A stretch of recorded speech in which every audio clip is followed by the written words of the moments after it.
It's on air, and we are still having some technical difficulties, so please bear with us a few minutes.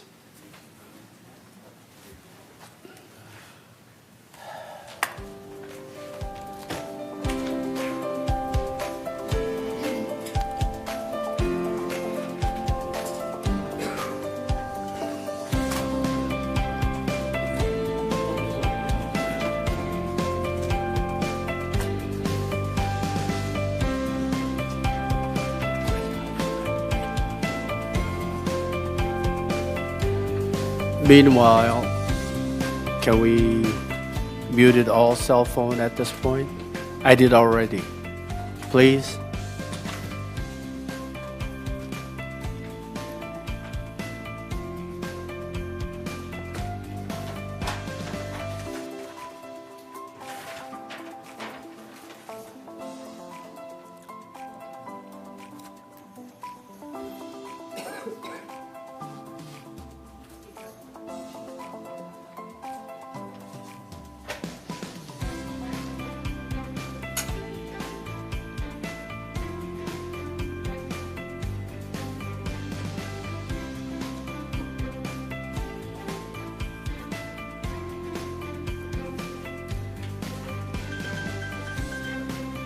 Is IT people coming down?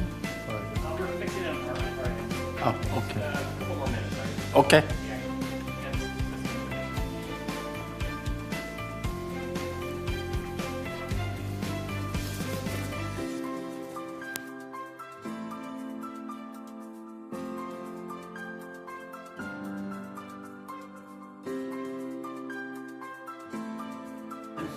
No pressure.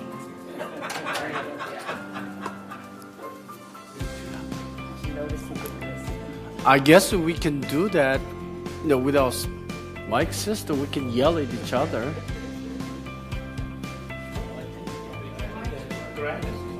Oh, okay. Peg can't. Because Peg is trying to get online. Yeah, online. Okay, that's. Oh.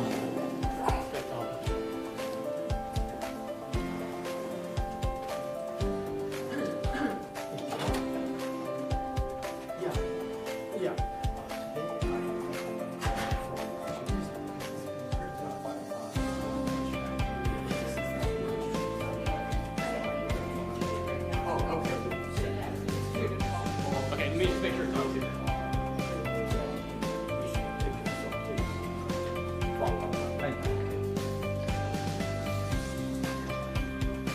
Okay, good. Okay, thank you. Bye. Are we ready? Yeah. Okay.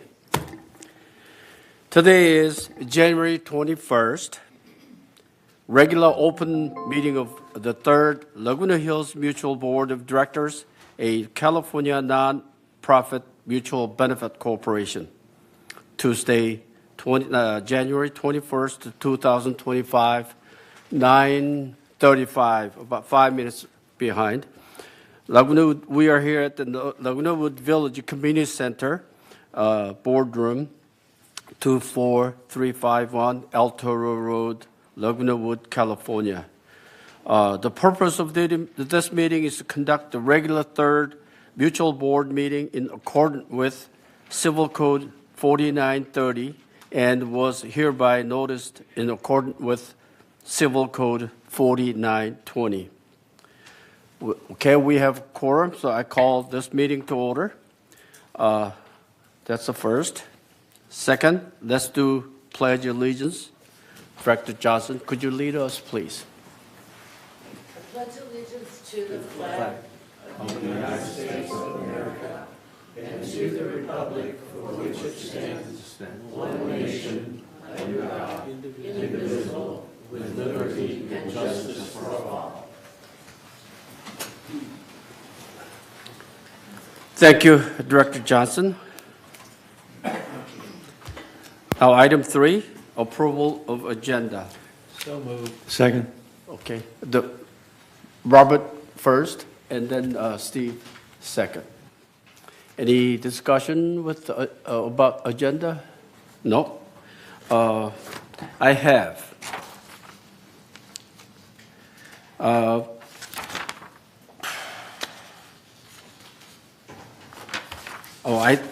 It's in this closed meeting, I'm sorry. So this is closed meeting agenda. Okay. So, without any question or concern, so we'll approve the agenda unanimously. Item 4, approval of minutes. First, December 12, 2024, special open meeting. This was a vacancy fill of the VMS.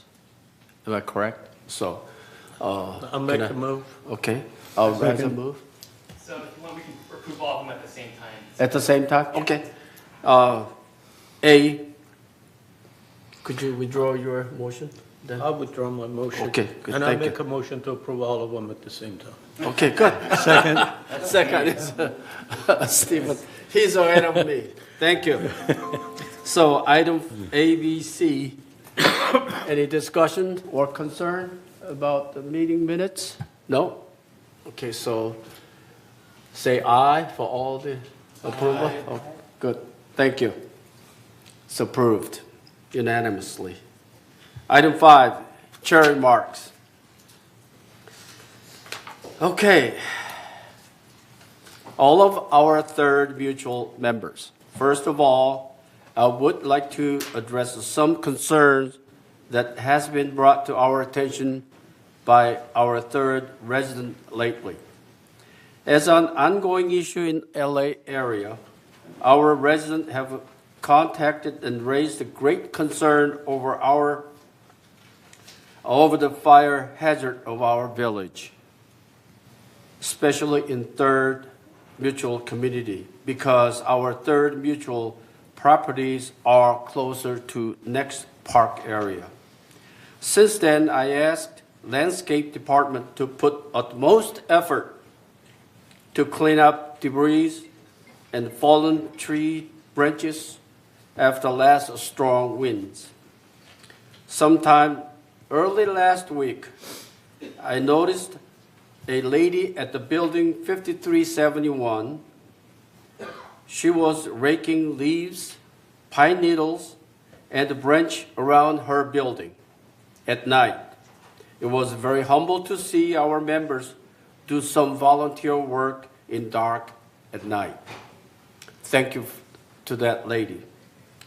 Since our members raised some fire concerns, Landscape Director Kurt Wienman explained last Friday that he was going to work with our risk analyst, third board, and the OC fire authorities on the potential issues, including a plan to contact OCFA for fire hazard guidelines and the tree maintenances.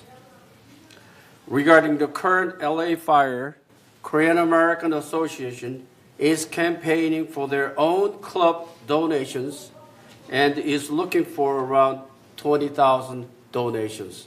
So it's a grateful some club organization start moving and answer some questions that we have. Second, third board is looking for a VMS representative again. I hope we have some good candidate of our representative to VMS board. This selection will be done on Friday, January 31st, 2025. This is my chair comment. Thank you for listening. Now, let's go back to and continue with item 6, open forum. That means it is time for us to listen our members' comments, such as suggestions, ideas, and complaints. However, prior to the member comment, I would like to remind that any open forum speakers are limited for 3 minutes per speaker. It is at this time, members only may address the board of directors regarding items not on agenda and within the jurisdiction of this board of directors. Board reserved the right to limit total time allotted for the open forum to 30 minutes. A member may speak only once during the forum. Speaker may not give their time to any other members. No audio, no video, recording by attendees, and no rude or threatening comments are allowed. Members can attend our meeting by Zoom or email. I'm not going to speak all of those. So now let's go to open forum. Michaela, is there comments? Yes, we have three. The first one is from Chris Collins. Okay.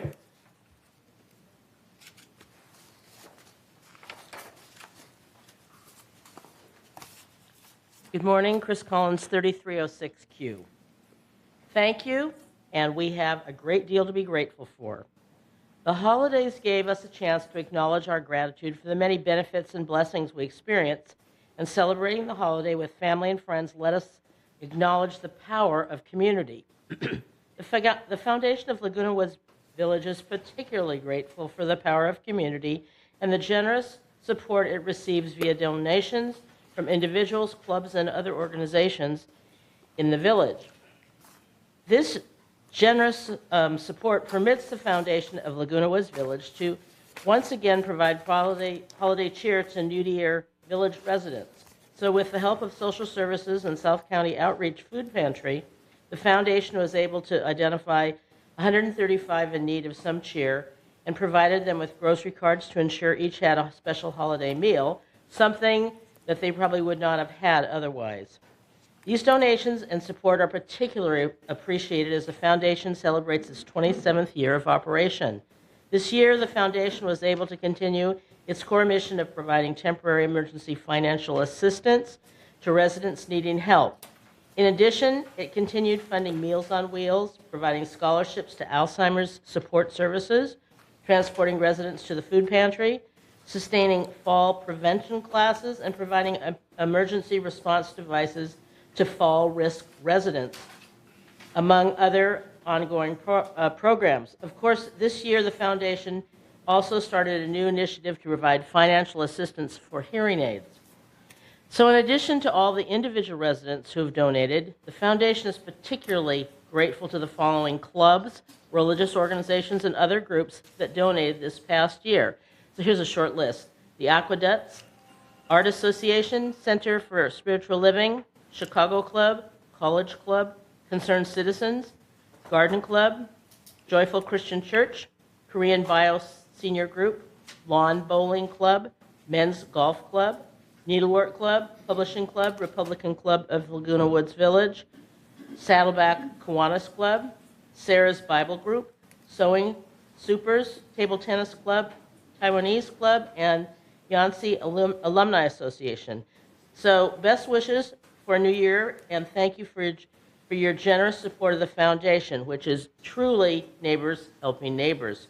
So for more information, please go to our website, which is thefoundationoflagunawoodsvillage.org, or you can contact us by email, thefoundation@comline.com. Please note that donations can always be made using PayPal on the Foundation website. Thank you. Thank you, Chris. Your service is well recognized. Thank you. Thank you.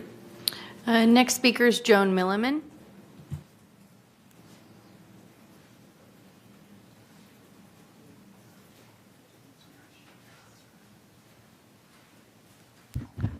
Good morning. Joan Milliman, 9693E. I come here again to invite you, as members of the board, to our first annual presentation. It's going to be a long course on guess what? Robert's Rules. It should be fun, but also I want to tell you that you don't have to come to the whole year if you're not able. You can take the guide home and study it yourself and probably get through it a lot faster than I will be able to present it. But I hope you'll come. The meeting is February 3rd at 3:30 in the afternoon at 969 Cali, Aragon, in the recreation room. And maybe you should come a little early so we have room for everybody, but you will be able to take this home, and we have other things to offer that will help you in your study and your proficiency as members of the Roberts Rules Club. Thank you. President Burr, Yes. could you state the address again on that? Yes. 969 Cali, Aragon. It's the only three-story building in that place. And we are What time start? 3:30 in the afternoon. I have a question. Is it going to be a monthly meeting or? Yes. Oh, same. Same place. We usually meet on the first Monday unless it's a holiday. And so- Okay. and often it is. So watch the Globe for the announcement in case you don't know what's going on. Okay? Thank you. Joan, Yes.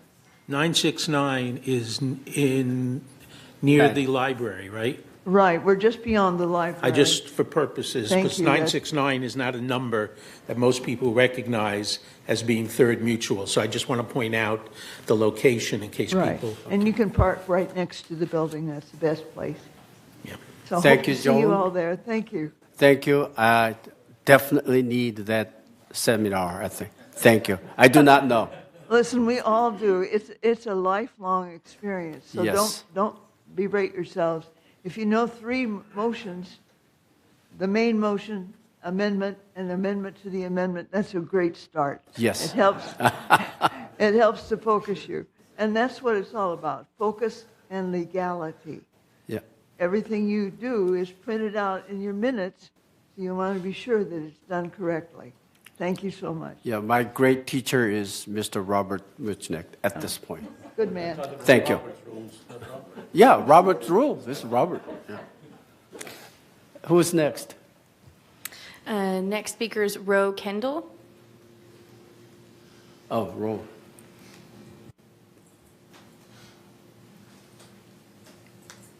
Good morning, board and staff. We have several issues in the Garden Villa Association. I'm speaking to you as a building captain, as a Region 3 rep. I have like 10 buildings that I look after and, take care of issues with. I'm also vice president of the Garden Villa Association newly this month. And I'm a volunteer, okay? I'm wearing a lot of hats for a volunteer. I put in a lot of time. You're all volunteers, and I know that you put in many, many hours. The only people here that aren't volunteers are the staff. And I don't think that they're doing a very good job. I'm really sorry to say that. I don't want to pick on you, but it just seems unfair that here we are really trying to get issues resolved, and we're not getting the kind of response that we need from staff to resolve issues. First of all, I'm speaking on behalf of a building captain in my region who is not allowed to speak here because she's a renter. I understand. But she's volunteering her time to do this job when many won't. I have several buildings in my district that do not have building captains because people really don't want to do the job. So I think when somebody really puts their heart into it and wants to resolve issues, there must be a way for them to be heard as a renter. She has several issues. One of them, and I'm speaking on her behalf now because she can't. One of them is a situation of an owner in her building who is a hoarder. He's a danger to the building. He's a danger to, he's just a dangerous person to have around. There was a person in his unit that could not be helped by the EMS services. They couldn't get their gurney into the place where she was in a bed somewhere to pick her up and take her to a hospital. She subsequently died. When he moved in, I think it was 7 years ago, there were bed bugs that went to a unit down below. It's unsanitary. He is got boxes and garbage planted. He's a hoarder. He's living in a cave of garbage. This has been an issue that has been addressed with the compliance department for over a year. I have many emails and photos of the situation that have been sent to compliance. Stuart has gotten involved in the issue with compliance. And nothing, they're doing what they can. But there's issues with the safety of our community, of the people in that building. It's a fire hazard. And he's got plants everywhere that he's way outside the bounds of what's allowed in the rules. But he is not, they can't do anything. I also heard from someone, and I don't know if this is true, that he might be related to someone in the compliance department. Really? Is that what it takes to protect yourself from rules? We don't know that, but I think it bears investigating. Or why hasn't it been dealt with? Because it's absolutely such a hazard to everyone. Anyway, I'm out of time, and I have other issues. There's thefts, there's washing machine issues that they're my issues, but I gave my time Ro, for her. can I contact you after meeting that I can get the information of that? Okay. I'll forward that to Siobhan to make sure it's follow up. Okay? Okay, Okay. we all appreciate that. Thank you. You can trust me. I know, you've always come through. Thank you, thank you. Okay. Good. Thank you. Final speaker is Bunny Carpenter.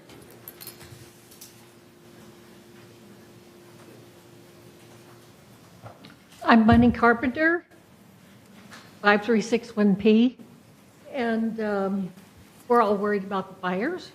And I just want you to know that there is a disaster plan, and it's on the web. And I just think that we ought to let everybody know that there is a disaster plan, because when I go home, I'm going to make a copy of it, because every place I go now wants to know what the village disaster plan is for the fires. So thank you. Thank you. Okay. That's it? Okay. Now respond to open speakers. Any response from board? Yes. Just a Steve. question. Rose, you mentioned this male person, it's a hoarder. Do you have the address of him? We're not allowed Okay. to. They'll provide that to the. Yes. Okay. You don't want, that's not public. Right. So that's why I asked her, see if I can contact her. Yeah. Okay. Yeah. So I will contact her. Okay. I will get the information. Okay. Okay. Any more? Howard, how was the second board meeting? So far, so good. Good. Thank you. He's our new member, and he's I guess learning too, as I am. No? Good. Let's move then. Thank you for all the speakers. Now, item 8, CEO reports. Thank you, President Park. This morning, I want to take a few minutes to provide an overview of the results of the 2024 BMS Resident Satisfaction Survey.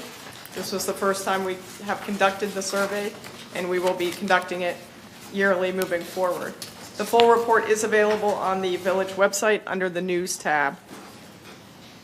In terms of how the survey came to be, in May, the VMS senior management and board directors met to update the VMS strategic plan and set priorities for the next 3 years. One of those is a key commitment to providing exceptional service to our community.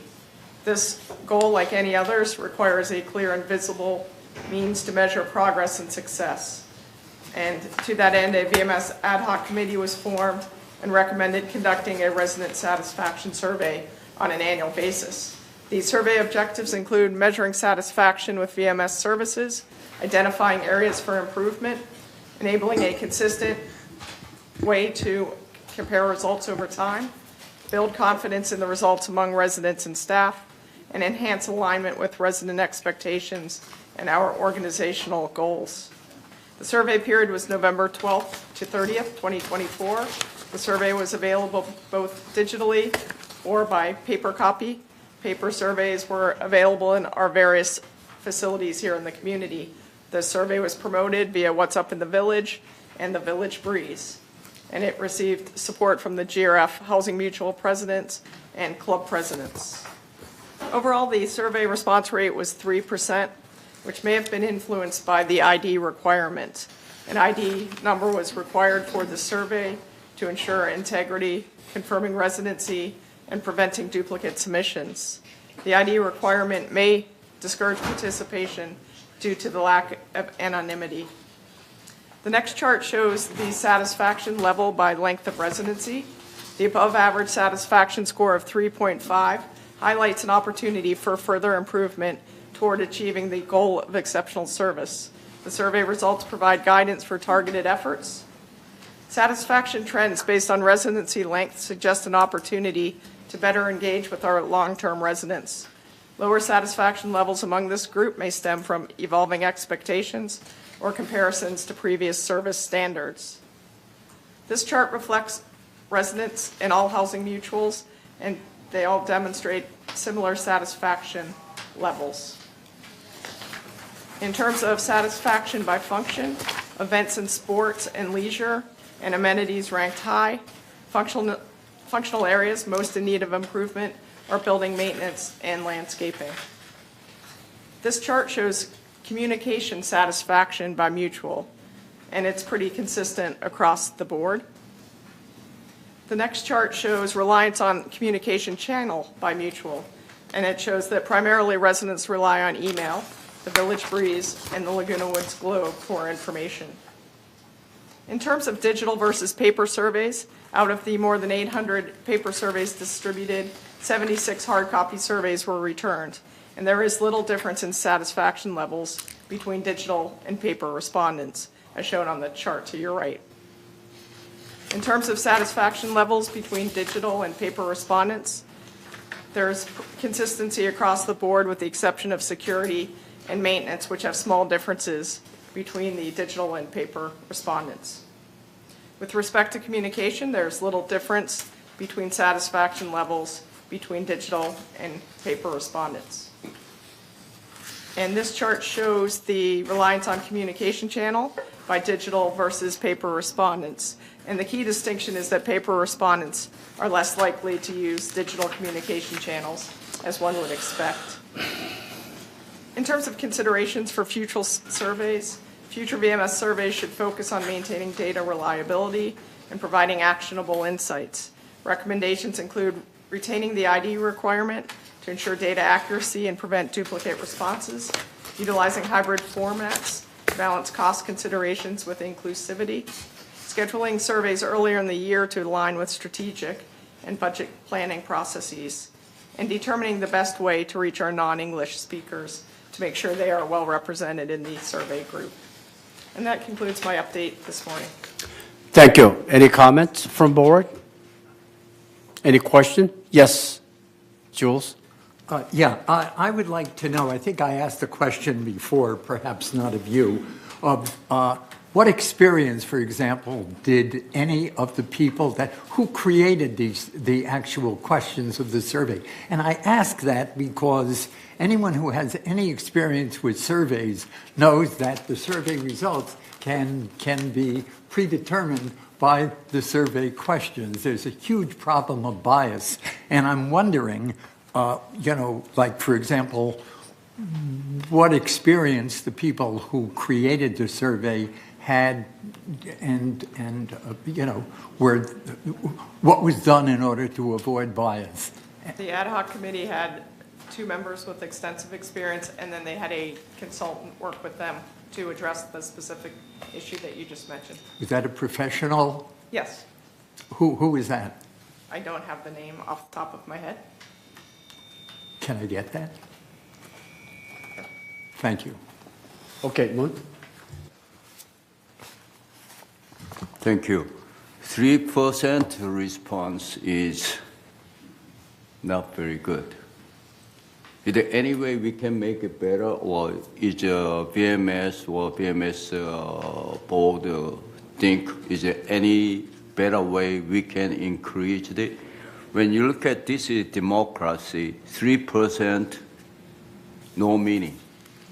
So I have two answers for you, please. Once it was a voluntary survey, and what we find out with voluntary surveys is that you generally receive a response from people who are very satisfied or people who are very dissatisfied. Many of the neutral groups or participants don't respond because it's a voluntary survey. The second way, we need to, again, make sure we reach all segments of our community, and we will be doing increased efforts in that area moving forward. Okay, Joe first. Yes. Addressing that, there really are some ways of doing it, and we can discuss them. It doesn't have to be discussed here. But there really are ways of making sure you get a lot more responses. It may be a little bit aggressive, but they generally work. Okay. Talk about it. Yes, Dr. Yoon? Somehow we have to increase our resident to participate not only this survey or any other activities we are doing. If they don't get involved, this system's not gonna work. Because we are running very, very democratic way.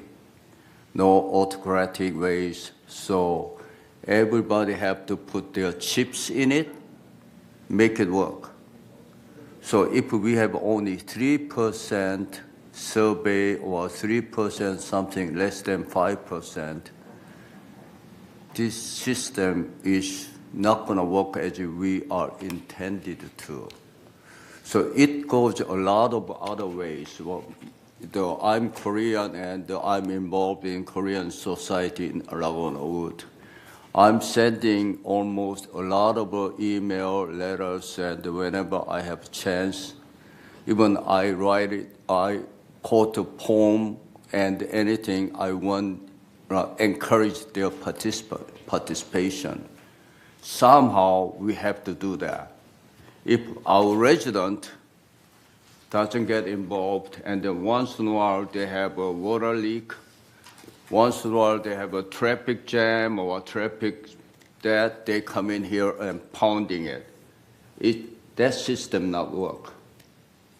Somehow, community-wise, we have to increase this participation. I don't know how, but BMS come, many money, a lot of money, many times, a lot of times effort, and come up with us to report the 3% result.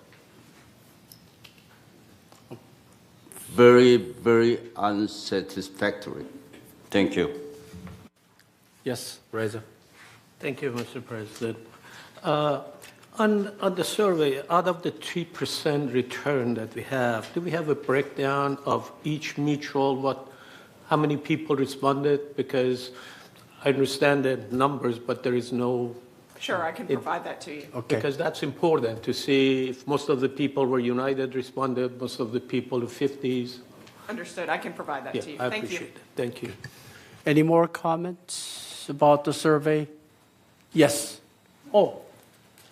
Yeah, I just wanted to take this, this opportunity first to thank those members who are here today and those who watch on television later for your participation, because we need you. And we really appreciate when you come to participate in the meetings. And I do want to share, a couple of years ago when we were hit with a huge insurance bill, unexpected because we had been reevaluated and our value of our property, needless to say, had gone up considerably. And because our CC&Rs dictated that we had to have insurance for everything, we had a referendum to the community. And people worked very hard, and those who participated in the referendum worked very hard. And of the people who voted to change the CC&R so that we could have a little more flexibility, 85% of the people who voted said, please change the CC&Rs, but we couldn't get 50% of the community to vote. And so I think while I'm saying thank you to those who are here today, just speak to your neighbors. Whenever we have an issue, we need you.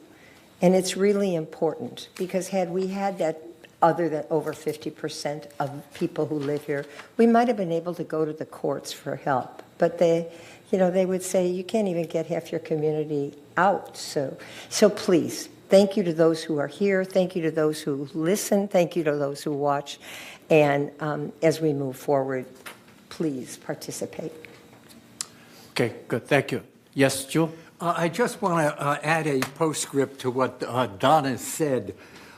She seemed to indicate that we actually had to change the CC&Rs in order to change the amount of insurance that we could purchase. It is my opinion, and subsequently, I believe it is also the opinion of our present attorney, that we really don't need that we never needed to change the CC&Rs, that the whole idea of the changing the CC&Rs was I don't want to get into it. It was totally unnecessary. We presently are not buying the type of insurance that the CC&Rs seem to require, and in fact, a specific provision of the insurance portion of our CC&Rs allows us to reevaluate and change the amount of insurance we buy every year. I realize that it's not 100% certain, but our attorney has now apparently agreed with me that we can take that position. Okay, good. Thank you. Thank you for the good opinion. Any more? I have a quick. I like to reiterate that 3% is not reasonable survey percentage. And the second thing is, are we satisfied with the approximately 3.5 satisfaction level out of 0 to 5 range? Are we satisfied with it? That's my another question. Thank you. Let's move to consent calendar. 9. Any? The consent calendar. Yes. All items. Okay. So, Robert first and Reza second. Do we have any concern over the all consent calendar items? If none, we're voting. Yes for all. Yes. Okay.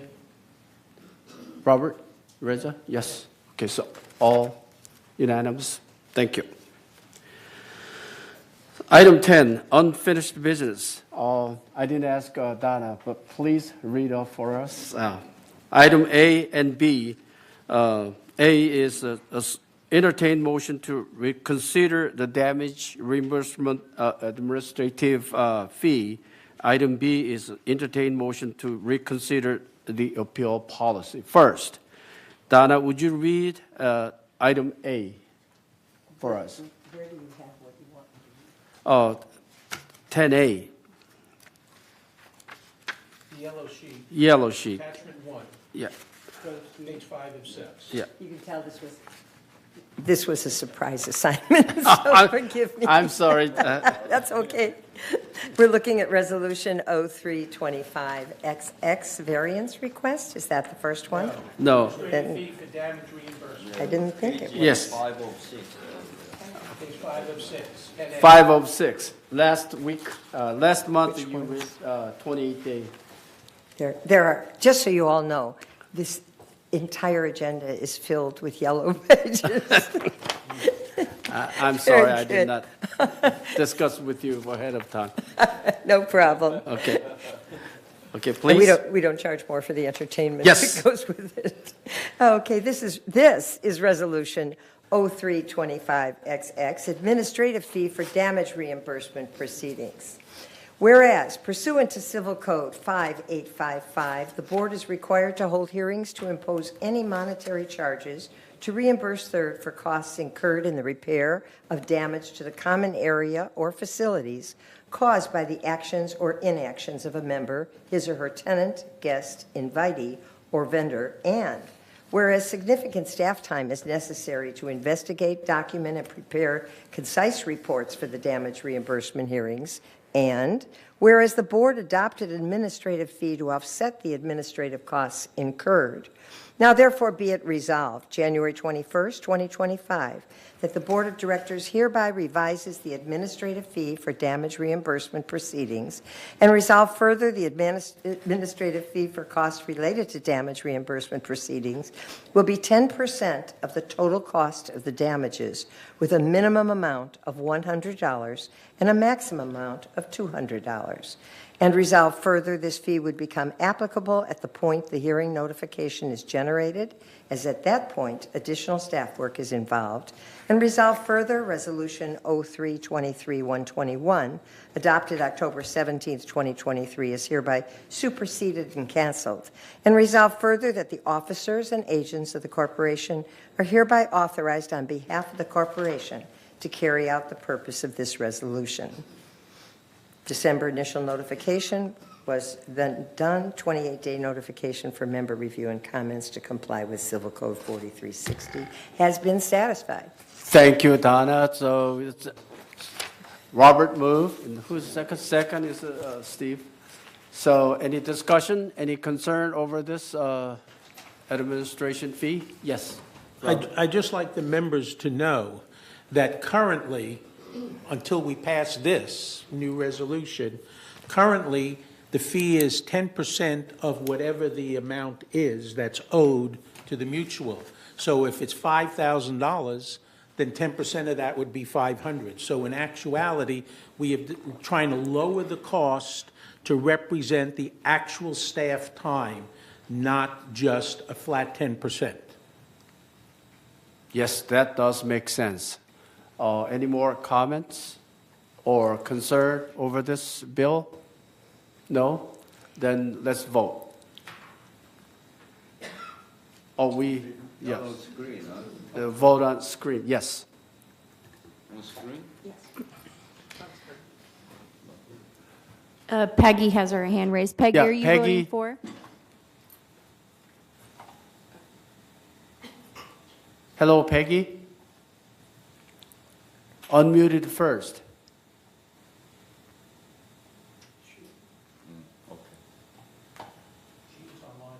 Yeah, I saw that. Yeah, she's still on Zoom. She has her hand raised, but she's on mute. Peggy, you got to unmute first.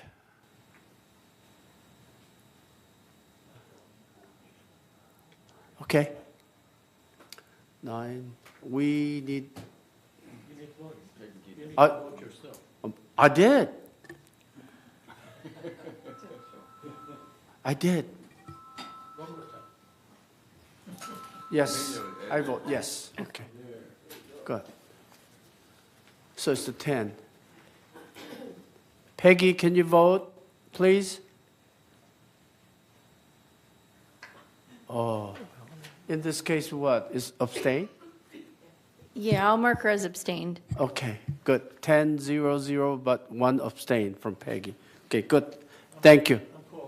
Oh, you want me to wait? Okay. Oh, not yet. Not yet.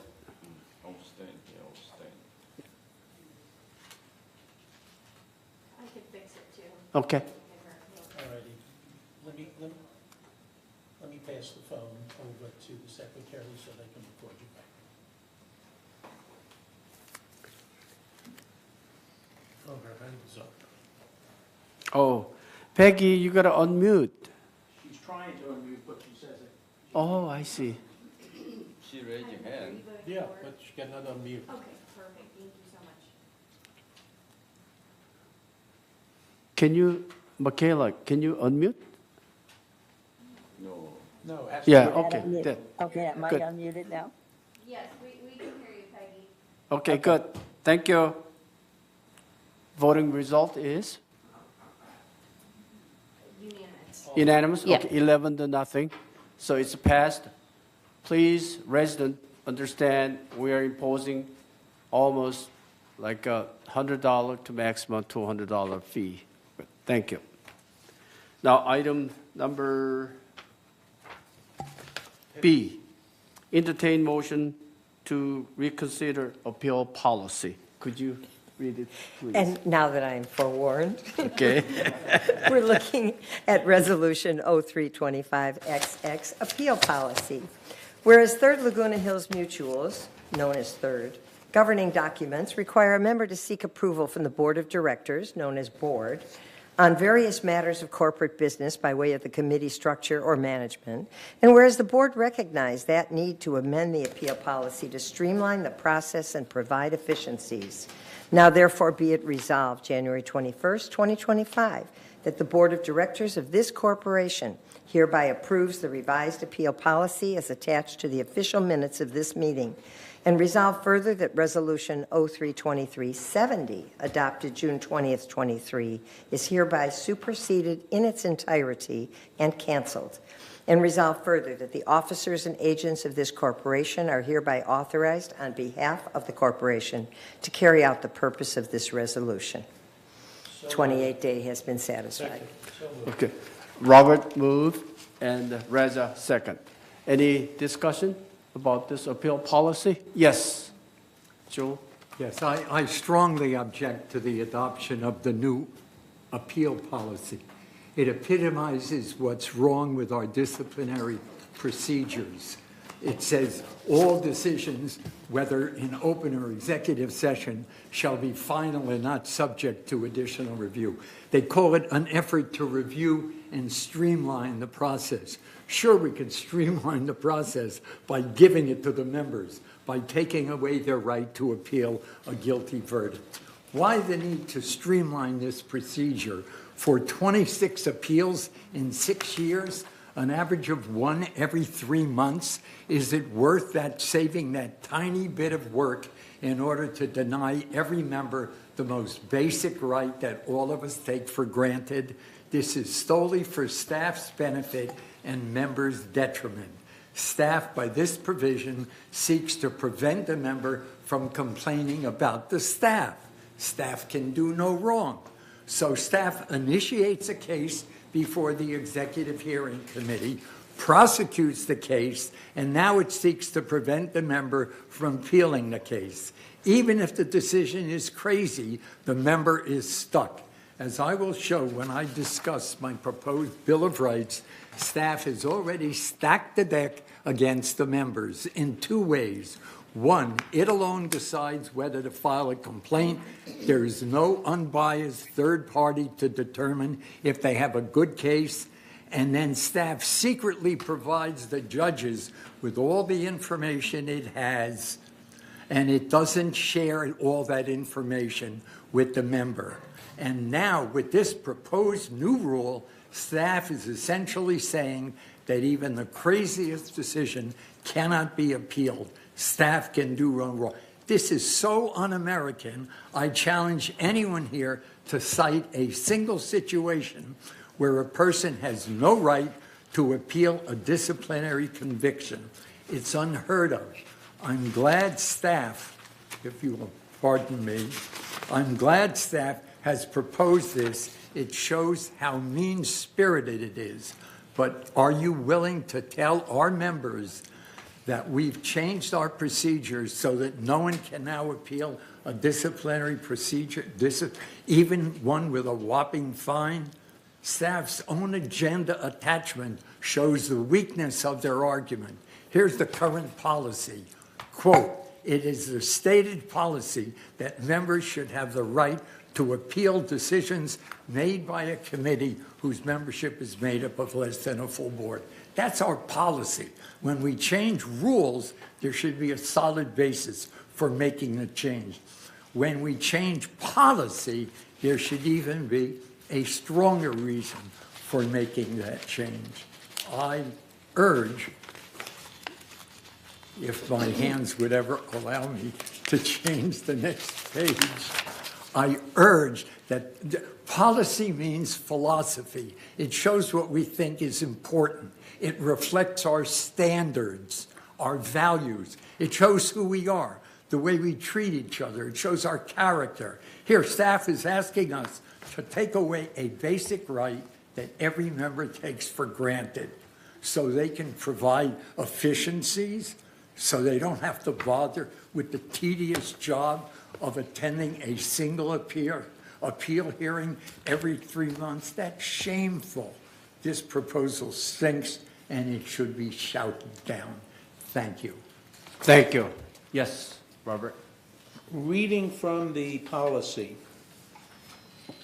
members do have the right to appeal if they have new relevant information related to the case. If all they're doing is want to regurgitate the same kind of thing that they presented the first time, then there's no appeal process. But if they have new relevant information, there is an appeals process built into this.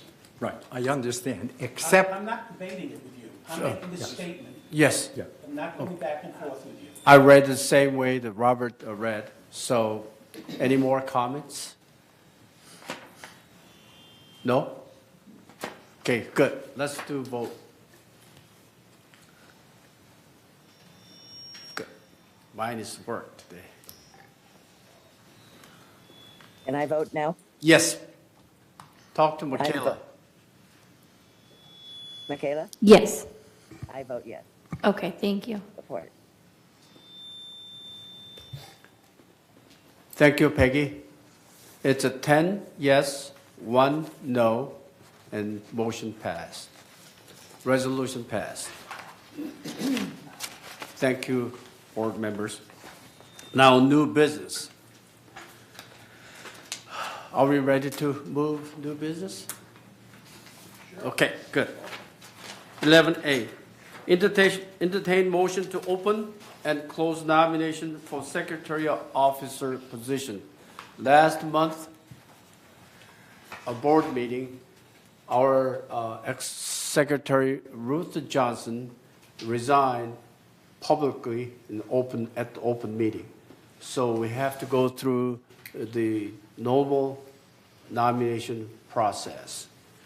So I'd like to see a motion to open nomination for.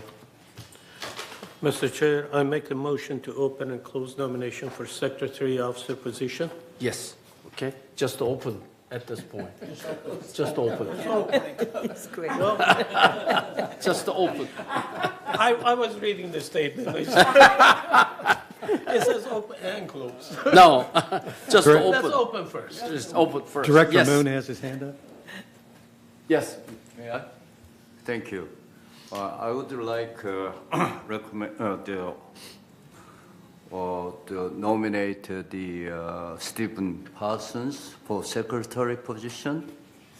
We haven't approved the motion. Approve the motion to open the nomination. I thought first. you opened. I'll second the You- motion to open. Yes, and then, We vote on it. yeah, it's open, so Now we it's all, open. everybody Now it's agrees. open. Now It's it's open, yes. Unanimous decision. Okay, now it's open. Yes. Let me repeat again. Stephen Parsons, I'll nominate for secretary. Okay, do you accept the nomination? Okay. Yeah. Okay, I would Yes. like to would like to nominate Ruth for the position. would you accept Ruth, the nomination? Yes. Okay, good. So we have two candidates. Any more nomination? Yes. Move we close nominations. Oh, okay. I'll make a move to close the nomination now. You see, we always have two directors fighting, so I gotta be referee for that. Okay, okay. Thank I already you. did. Okay, so it's a fun. Yeah. One sit over there and one sit over here. Okay, so we close the nomination for at this point. No, you got to vote to close nomination. yeah. I'll We second. voted? Reza moves, I'll second. Now we have to vote to Vote, close vote, yes. Close the nomination. Okay, thank you. You got all tally? Michaela? Okay, good. So can you hand out the ballot, please? I'm in trouble all the time. 12 Did you take your medication this morning? No. That's why. It's the only way you didn't get the vote. Hey, Michaela, do I give you mine? Yeah, is there any way you could use the chat function on Zoom? Hold And on. and send it to me via chat? I have this wonderful new iPad, so let's see. Sure, I can send you in chat and you can just respond to it. Okay, good.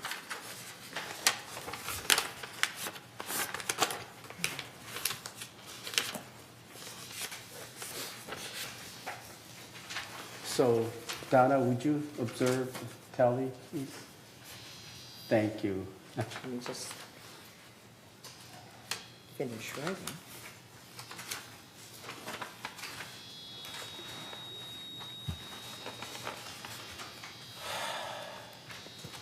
Oh, that's a big shot.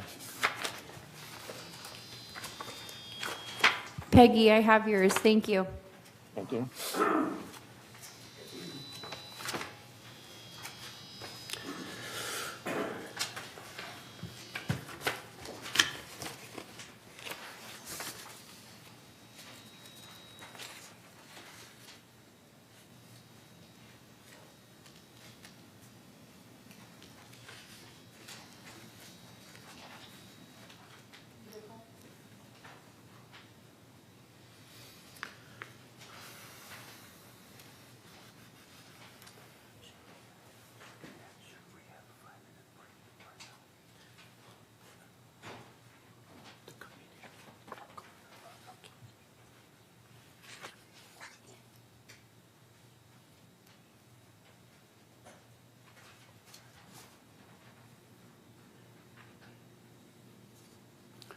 Once we have item 11 is done, we'll have 5 minutes break, the bio break, I think.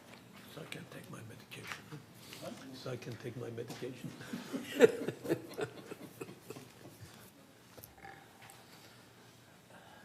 Director Robert Wichnick is holding pretty well because he didn't take a medication this morning, I think.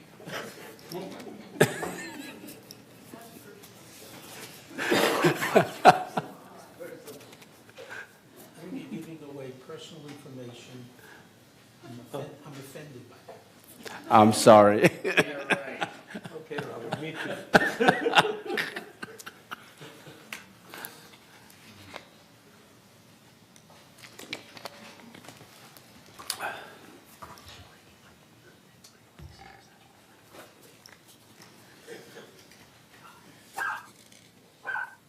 What?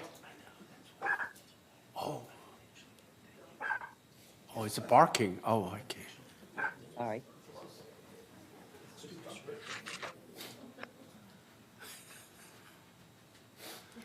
Okay, we got done? Paul, could you announce, please?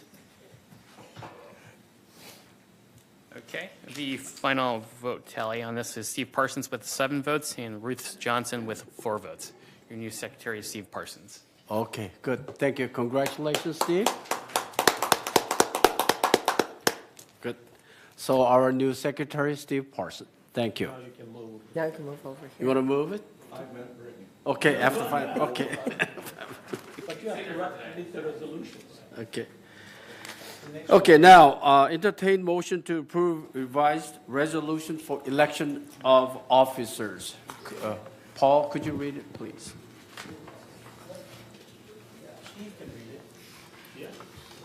I could read it if you guys would like me to. Yes, please. Sure. Whoever. Okay. Let me just pull it up on my screen. Okay. Resolution 0325XX, appointment of officers, resolved on January 21st, 2025, pursuant to 3rd Laguna Hills Mutual Bylaws, Article 9, which sets guidelines, terms, and responsibilities for the election of officers to this corporation. The following persons are hereby elected to the office indicated next to their names to serve. S.K. Park, President. Reza Karimi, First Vice President. Robert Muchnick, Second Vice President. Donna Rainzo Stack, Treasurer. And Steve Parsons, Secretary. Resolve further that the following staff person is hereby appointed as ex officio officer of this corporation. Siobhan Foster, Vice President ex officio. Carlos Rojas, Assistant Secretary ex officio. And Steve Hormuth, Assistant Treasurer ex officio. Resolve further that Resolution 03-24-157, adopted December 17, 2024, is hereby superseded and canceled. And resolve further that the officers and agents of this corporation are directed on behalf of the corporation to carry out this resolution. So, thank you.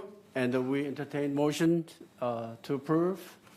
Robert first, and then Reza second.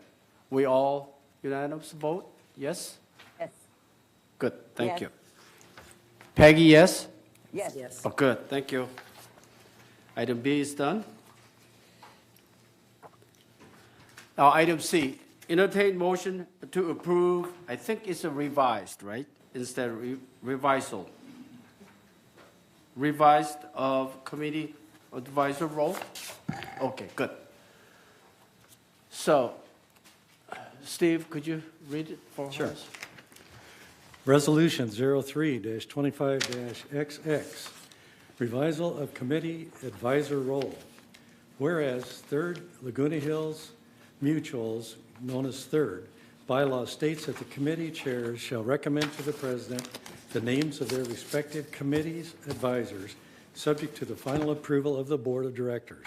The advisor shall have voting rights unless the board of directors, by resolution, determines otherwise, according to Section 7, Period 1, Period 3, Period 1. And whereas at the December 17th, 2024 regular closed executive committee board meeting, the Third Laguna Hills Mutual, known as Third, board directors recognized excuse me, the need to revise the committee advisor roles, authorizing a minimum of up to two, a maximum of up to 2 advisors per committee as non-voting roles. Now, therefore, be it resolved, January 21, 2025, that the Board of Directors of this corporation hereby approves the revisal of committee advisor roles, and resolve further that the officers and agents of this corporation are hereby authorized on behalf of the corporation to carry out the purpose of this resolution. Any motion to move? I'll make the motion to approve the Okay, resolution. and the second is Robert. Reza first. And do we have any discussion about the roles of the advisors? No? Okay, so we all vote for approval of the revisal? Good, thank you. Yes. So Peggy also said yes, said yes. Item D, entertain motion to approve Building 3101 walkway realignment. So moved. Robert moved, and then Second. Reza second. Any discussion? No? We just voted, or we need discussion? I will just share. Okay. We've been dealing with this particular walkway for the last couple of months based on an initial request by the resident of this particular unit. We have previously approved one approach. The resident decided that that was not an acceptable approach from their perspective. We went back to the drawing board, and we now have the current approach in front of us. And I guess the important thing for the residents to understand is we approved the realignment of the concrete walkway adjacent to this building, subject to the member agreeing to pay for the improvement. Any comment? Nope. Let's vote. Aye. Thank you, Peggy. Mine is not working. Use this, that's why, because you have to use this. Oh. Your finger doesn't work. Your finger doesn't count. Oh, yeah, okay. I'm going to mark Director Yoon as absent since he stepped outside. Yes. We got only one between the three of us.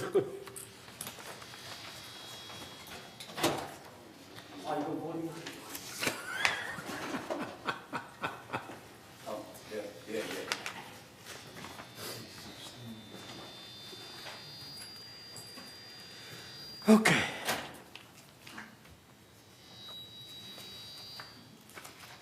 Good. Thank you. Voting 11 yes, 0 no. So motion passed.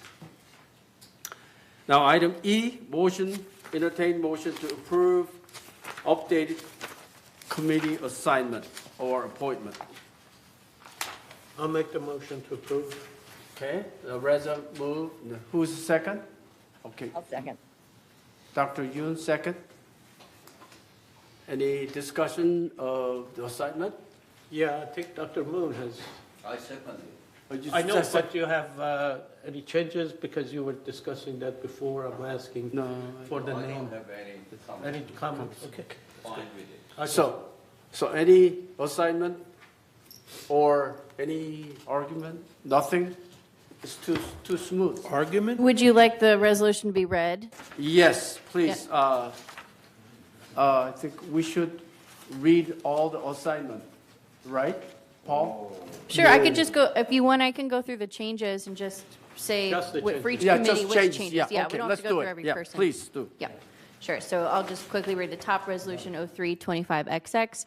Third mutual committee appointments. Resolved January 21st, 2025, that the following persons are hereby appointed to serve on the committees and services of this corporation.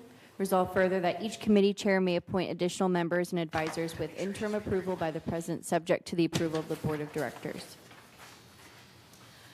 Finance Committee, which meets every month. Donna Rain Sostak as chair. You don't have to read all members, but Oh, no, I'm just reading the changes. Right. So Donna Rain Sostak will be chair. Craig Wayne is just a committee member. And we added Howard Fox. For Architectural Control Standards Committee, removed Donna Rain Sostak, added Peggy Moore, removed Mike Butler and Mike Pleen from the non-voting advisors, and added Mark Serlnick and Lisa Mills as the non-voting advisors. For the Landscape Committee, removed Patricia Bailey and Diane Bonar as non-voting advisors, and added kept Mark Brenner and Crystal Mayer. Maintenance and Construction Committee, for non-voting advisors, there will be David Gorovitz and Ajit Gidwani. Resident Policy and Compliance Committee, non-voting advisors removed Stuart Hack, Teresa Keegan, added Joshua Sue, and Sharon Yonashiro. Sorry, one sec. I have some changes right here. Okay, so to which one, Paul? resident policy. Okay, so for resident policy, Ruth Johnson was removed from the committee, added in place Steve Parsons. Non-voting advisors removed Stuart Hack, Teresa Keegan, Joshua Shu, Sharon Yonashiro. Executive Hearings Committee removed Ruth Johnson, added Steve Parsons as the member on even months, or they switched member on even month, alternate on odd month. Removed Craig Wayne, added Donna Rain Sostak. No changes for Water Conservation Committee. For Garden Villa Rec Room, removed voting advisor Lynn Jarrett, just kept non-voting advisors Lorna Soong and Stuart Hack. And then the Executive Committee added Howard Fox. Resolve further that Resolution 03-24-139, adopted November 19th, 2024, is hereby superseded and canceled. And resolve further that the officers and agents of this corporation are hereby authorized on behalf of this corporation to carry out this resolution. Also, GRF assignment as well, please. Yes, let me pull that one up. Okay. Resolution 03-25XX, GRF committee appointments resolved January 21st, 2025, that in compliance with Article 7, Section 7.3 of the Golden Rain Foundation bylaws, the following persons are hereby appointed to serve on the committees of the Golden Rain Foundation. No changes for Community Activities Committee. For Finance Committee, remove Craig Wayne, Moon Yoon, added Donna Rain Sostak and Howard Fox. Landscape Committee removed Reza Karimi, added Donna Rain Sostak. No changes for Maintenance and Construction Committee. Media and Communications, removed Donna Rain Sostak, added Howard Fox. For Broadband Ad Hoc Committee, I believe they'll be adding Moon Yoon as the alternate. Mobility and Vehicles Committee, no changes. Security and Community Access Committee, no changes.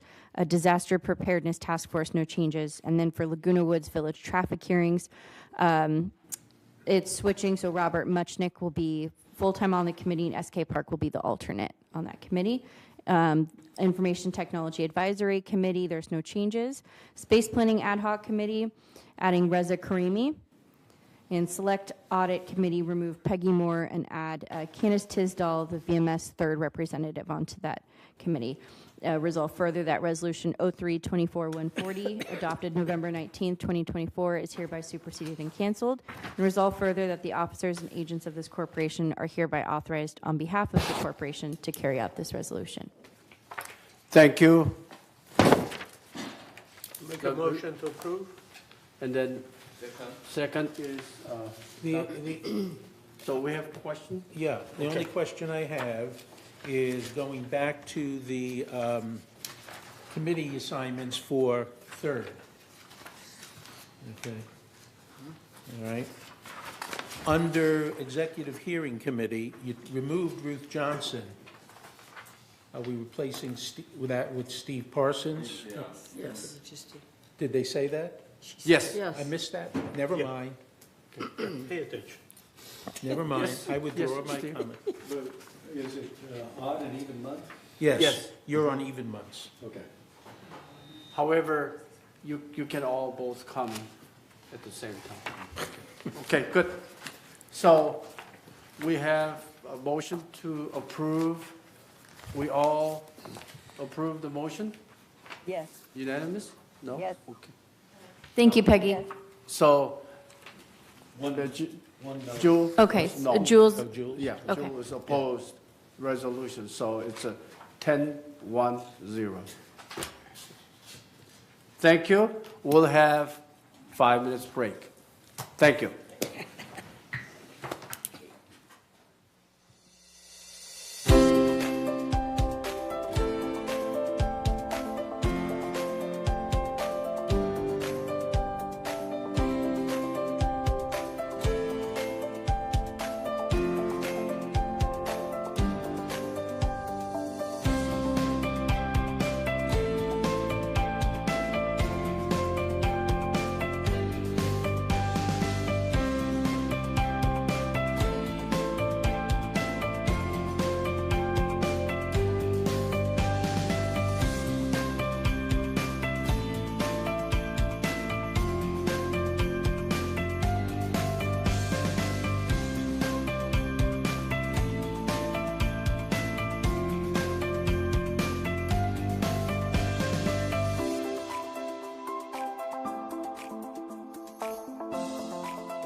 Donna is the first one, but she's not here, so I'm waiting for her to start because it's third mutual committee report is item 12.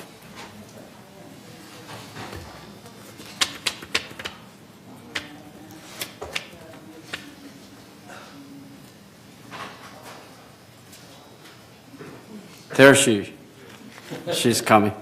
Okay, now let's resume our meeting. Item 12, third mutual committee report. A, finance committee report. Donna, please. Okay, yes. And welcome everybody to the very first finance report of 2025. And Happy New Year to everybody. And as we begin, we always start with the 30,000-foot view of overlooking everything, all of the funds, the revenues, the expenses, et cetera. And you can see that our assessment revenue was approximately $40 million. Our non-assessment revenue, a little over $4 million, for a total revenue of just under $44 million, against expenses of $40.493 million. Therefore, we have a net revenue of $3.3 million. So we always like to see having a net revenue. And if you give me a second to catch my breath, because I have to run back here to the break. If we go to the next one, the next slide. If you,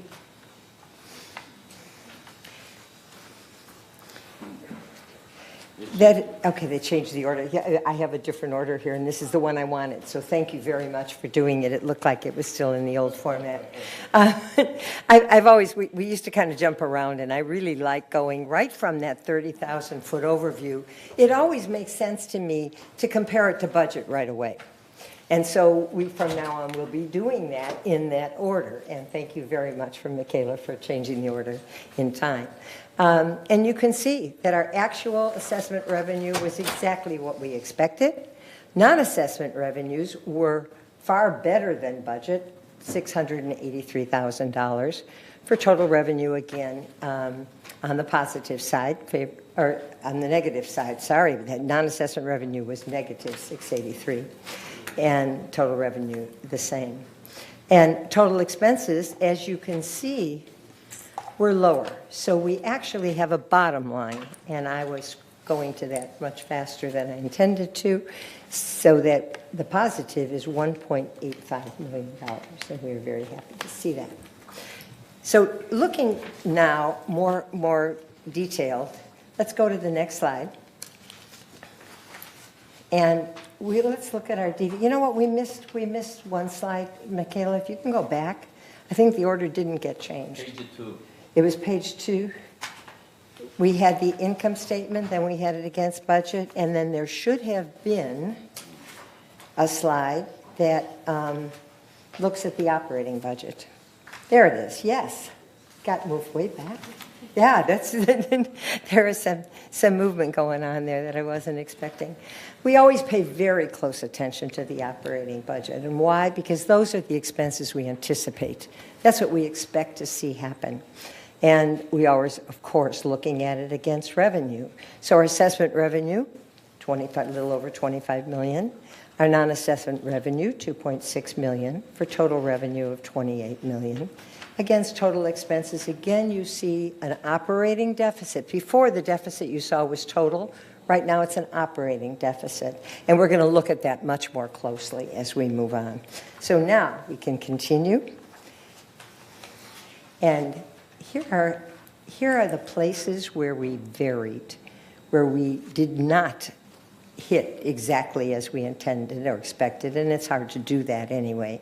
And you can see green is always my favorite color. It should be yours because those bars going over on the side to green mean that we have done better than anticipated. We've done better than budget.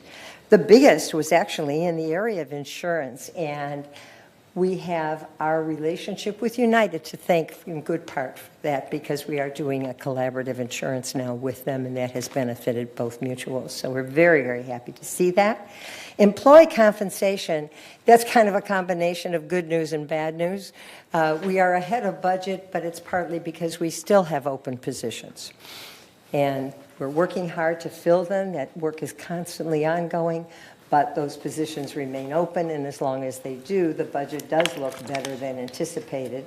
But someone's got to do the work, and so what we have been doing is farming that out and doing some outside services. And interestingly, even though we have had work done by outside services, we are finding that we still are better than budget for outside services as well. So that's all very good. You see a fairly large, long red bar at the bottom, and red is not the direction we like to see.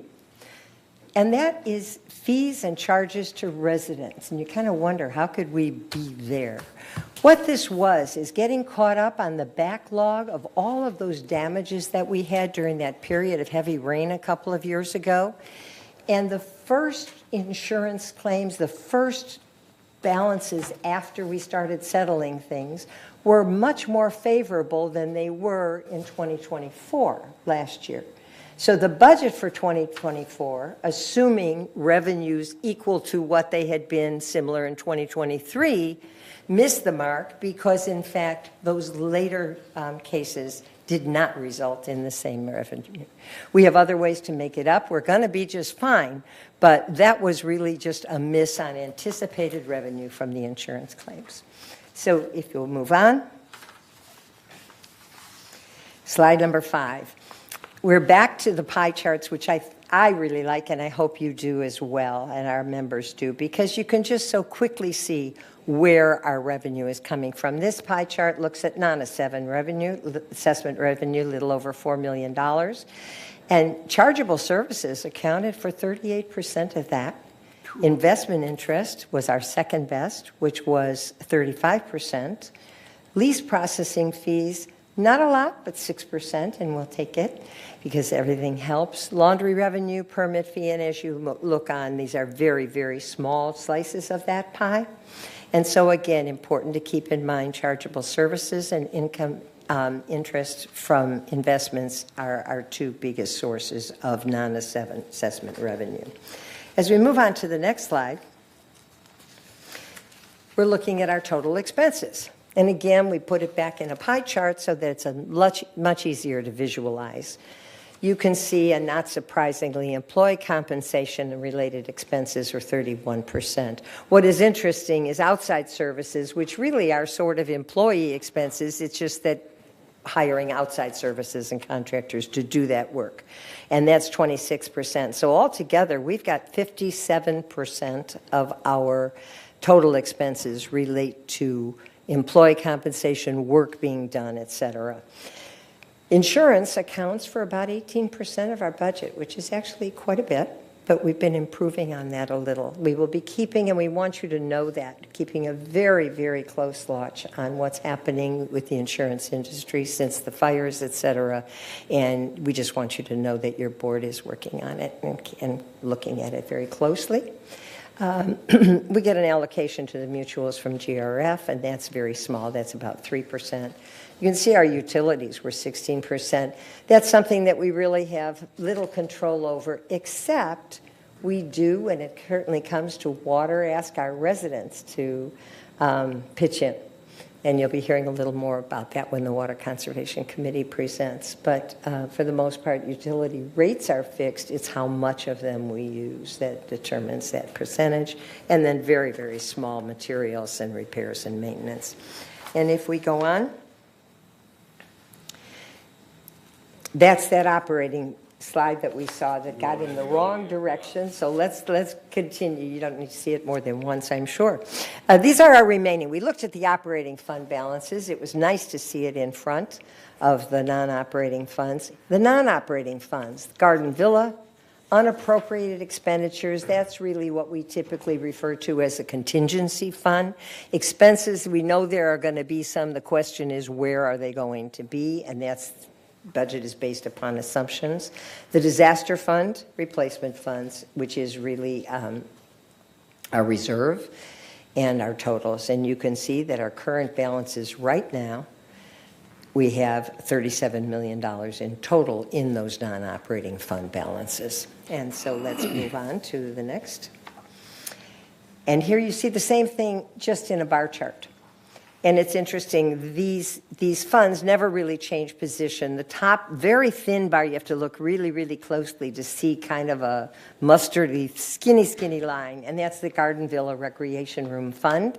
Next, unappropriated expenditures, that is the contingency fund. And you can see that it changes slightly, but it still is usually fairly healthy. The disaster fund, if you notice, from 2020, it had a shrinkage a bit in 2021, and that shrinkage is sort of held. And the reason for that is that right between 2020 and 2021, we were able to get earthquake insurance. And so that said we didn't have to maintain the same balance in the disaster fund. And so just for your review as you look at it. And we move to the last slide in this. And this shows resales, and it shows them for 2022, 23, and 24. And the bar chart is very self-explanatory, and you can see that in 2022, we had 386 resales, only 335 in 23, and 322 in 24. So our resales have been dropping a bit. Right after the pandemic, it seemed like we had a pretty good year. The average resale price, it's something we always like to think about and keep in mind. And you'll notice that the average resale price has gone up considerably from 2022 to now. But I urge you to keep in mind that there are some units that have considerably high price tags at over $1 million, and that can tend to skew the numbers. Robert, yeah. I just want to point out, I believe, correct me if I'm wrong, that this chart only goes through November in terms of sales, not including December. It does. So the 322 is year-to-date. Yeah, and it may compared to wind up, year-to-date depending before. upon how good So December was. It may wind up. December will add to Yeah. those figures. And actually, they're still down certainly from 2022. I doubt that, we don't expect that bonanza. But I thought it was important to point out the prices are holding very well. It looks like they're going up, and in many cases they are. But we always need to keep in mind there are some very high-ticket properties that skew those results. And with that, that concludes this portion. And I just have a few remarks that I wanted to make, some chair remarks, because it is the beginning of the year. We do spend a lot of time on finance. We start working on it right away. In fact, we are working on the 2026 budget already. And I just wanted to share with you what that process is as we go through the year. In November, December, the preceding year, so in 24, we already had departments considering their existing capital, looking at what they might anticipate as we move into this year and looking forward to the next. In December, the new board members and the returning ones are provided an overview of the business plan process and how we do, so that we're ready to hit the ground running in January. January and February, there are workshops for all of the committees. Each of the departments is working hard on their projected budgets as they're looking forward and seeing what we anticipate this year and what might need some work in the next year. By April, preliminary budgets are already developed by department heads and presented to the boards in May. That's version 1, and that will be at an open meeting. You will all get to hear about that. Landscape and maintenance and construction are the biggest ones because those are our biggest ticket areas. And meetings are held with all 3 of the mutual corporations. And you are, again, also always invited, and it will be televised as well. Moving on, July, version 2, prepared and again distributed to board members for their review. And we're always taking out that pencil and trying to tweak the numbers. By August, we're already at version 3. And in September, the business plan, that is the budget for the following year, is adopted. And then in November, letters are sent to each manor, and you find out what we will have to do the following year. So I did want to share that with you, and I wanted to put this up. This is something I'd like to call all of your attention to, because it's a wonderful, this graphic really represents not just your assessment. People say, I pay this amount, but where does it go? And you pay one fee for both third and GRF. And this chart, this infographic, shows you which portion goes to GRF, which portion goes to third, and in which area, broken down to things like security and insurance and landscape. And as you move around it, it is available in many, many places, and the place that you've just recently, hopefully seen it, is in this current issue of The Breeze that came out in January and February, and it's on page 46. And so I would just like to call your attention to it. It really gives you a much better picture of where our assessment money goes, and a better picture, I think, than we're always usually able to present at these meetings. We break down where we are, but to know the overall budget, that's it. And with that, thank you very much. That concludes the finance report and the chair's report. Okay, thank you, Donna. Item B, report of architectural control and standard. Any question allowed? Oh, you have a question? Okay, I thought. No, Yes, comment or question? Oh, sure. Okay, page 4 over 12, actually page 2 of the financial report. Give me the header, because they got a little mixed up, if you notice that order. Yeah. Kind of switched around a bit. Yeah. My Next time they'll question- be in the right yeah. order, and we'll be set. I have 3 questions. One is, it said exclude depreciation. So if we included the depreciation, we're going to be positive? Or can you report in any case of finance department report include depreciation? I want to see that how much we have depreciation. Yeah, we can certainly request Okay. that for you. And then page 6, it has employee compensation is 31%. Third Mutual has employee, or we talking about BMS employee, or what employee we talking about? VMS does, to my knowledge, all of our employees are through VMS, are they not? Okay, so we divided whatever BMS expense, we divide Third Mutual portion is included here, Yes. right? Yes, And based upon what we use. okay, same as outside service, all that is our portion of Third Absolutely. Mutual portion, right? And then one concern is we saved some money for the last year for insurance because we did some combined with United. And this year we have we have LA fire. And certainly we're going to have a lot of problem with the insurance forward. And then on top of that, you see the sales price is going up about $600 some from the $600 some dollars, and then from the $500 some. So property value going up. So we have 2 factors hitting to us for insurance. One is our property value is going up. And another one is all the insurance companies are so scared now. So they might not gonna take it very easy way. So our third mutual, including we trying to contain our HOA due or expense, and then we're gonna have very hard job to do because of insurance. So I wanna remind all of our members, not only our third mutual expense, we have to be very, very careful, but all of our members going into GRF, GRF expense, we have to be very careful and fight any increase as much as we can. Thank you. Okay, good comment. Any more questions? Yes, President. Yeah, I just want to mention that on the resale, there are 2 factors there. One is the market itself, that increasing by, there is a variation between 3 to 5% on a yearly basis. But the major part of it is the remodeling.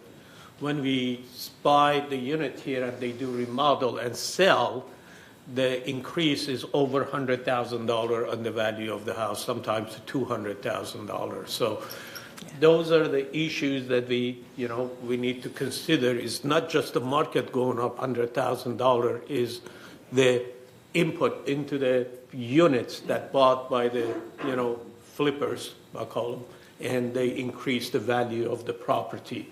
Some of the condos right now that have been done, I looked one of them, I was amazed of how much remodeling they did. Isn't close to $800,000 for 1,000? Wow. So it is a lot of, that skews the numbers a little bit to understand what's impacting the market for us. Okay. That's just my comment. Okay, and I just going to say, as I mentioned earlier, we're keeping a very close eye on insurance and the insurance market. And it's something we are always doing, but particularly right now. So current insurance issue, we're trying to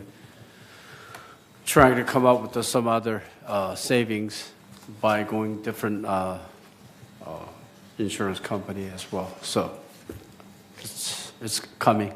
We'll report you. Oh, and I since it was mentioned, probably our folks out in the audience today and those who are viewing at home and later, I don't know how aware they are that we were given permission to go out 100 feet on that west end of Third Mutual in the conservation area. It took years to get the Conservancy to be willing to allow us to do that. And that's going to ultimately be important in terms of reducing fire risk. Yes? It does help us reduce fire risk, but insurance companies have said to us 100 feet is meaningless, and it doesn't impact the insurance premium. They want a minimum of 300 feet, and the Conservancy won't give us the 300 feet. But I'm going to suggest that we think about suing the Conservancy because they're putting us at risk for fires, and that we sue them so we can go the 300 feet. Which That's is just a thought. Yeah, something to What consider. about the cost of maintaining 300 feet? If It's that'll gonna go up. reduce our insurance premium, Yeah, okay. It could be, yes. it could be very worthwhile. Okay, good. Yeah. Okay, so. Okay, I got- Although we did have, excuse me, we did have a fire risk assessment done because of that concern about the property on the west side. And as I recall, when it was done, there was a mention that one thing that helps us is the fact that that Conservancy land is west of us. It's on the west side. And the bad winds, the Santa Anas that are dry winds that come, are usually coming from the east. And so that's very important. And I think we have to hit that pretty hard and remind the insurance companies as well. So we did have a fire study, and they did mention that because the area is west of us, Okay. that is helpful potentially. So that's it. That is the finance report plus Okay. bonus. Any question or comments? No? Okay, let's move. We're kind of behind already. So, report of Architectural Control and Standard Committee. Reza? Thank you, Mr. Chair. I'll fill up for Dr. Moon in that meeting and chair the committee. There were several issues that were discussed. One of them that was brought up by the member was the hard floor surface. There was a complaint about it, and now we have added that to the discussion items for the next time to discuss how we're going to deal with that. We discussed a lot about the decibels and the noises and all of that. Some of us was a little bit hard to know which way going because there was a lot of technical talks. So that one going to be added to the next one. We discussed the air conditioning and heat pumps policies, and that's going to be on the next agenda also.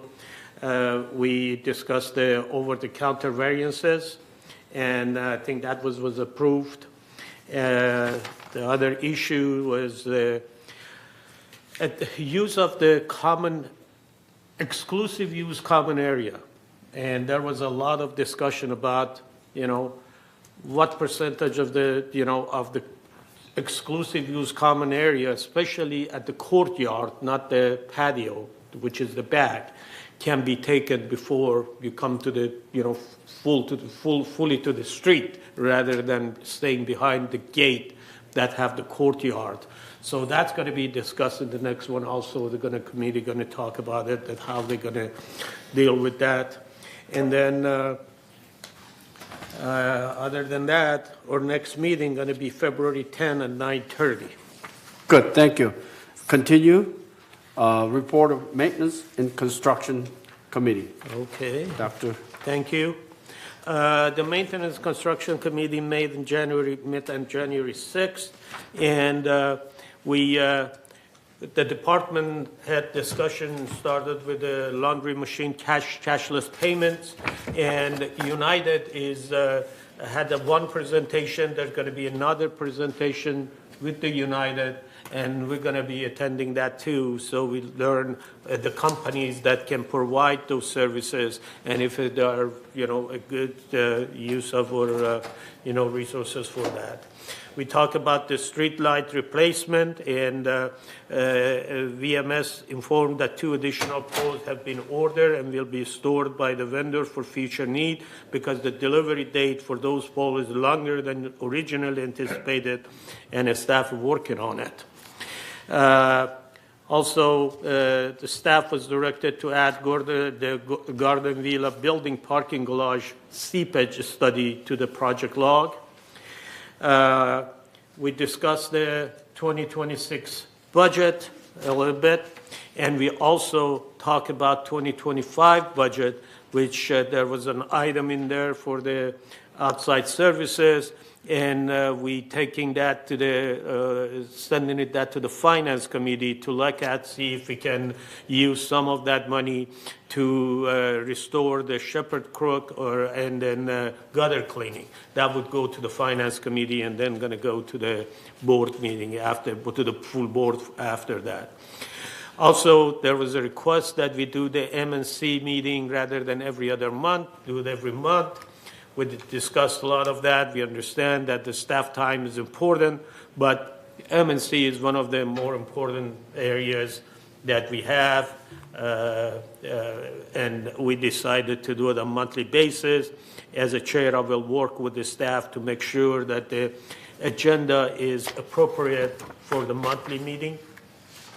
We also talked about the prior to paint program. That's one of the very expensive items that we have, which goes across the landscaping and the MNC, the prior to paint program.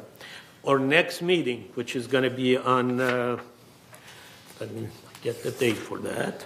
The next meeting that's going to be on February 3rd, there's going to be a presentation, combined presentation of the landscape and the MNC about the coordination for the prior to paint program, because collectively we're putting millions of dollars in that program, and we want to know how it's coordinated, how it's going to work out, because we really didn't start on the right foot with it. It took a lot more time to do a couple of buildings, and our members weren't happy about it. We want to make sure that we spend money on these projects, we get the maximum benefit back from it. So please attend the next meeting, which is February 3rd, if you are interested in the prior to paint program, and see how it's going to be coordinated between the MNC and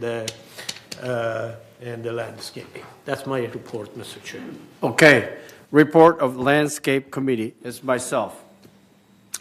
Third Mutual Landscape Committee meeting was held on January 2nd, 2025, 9:30 in this boardroom. Department head updated for closing of 2024 landscape project and opening of 2025 project. Staff also reported that the start of a tree maintenance service by Bartlett Tree Service is a new contract service, and our slope maintenance service by MTC in detail. However, slope, I also ask repair the spots that we can see as a bare spot. So they are going to address those spots starting next month. Landscape Committee discussed and considered the following. Staff present 2025 budget service level, which will serve as a budget reference for 2026.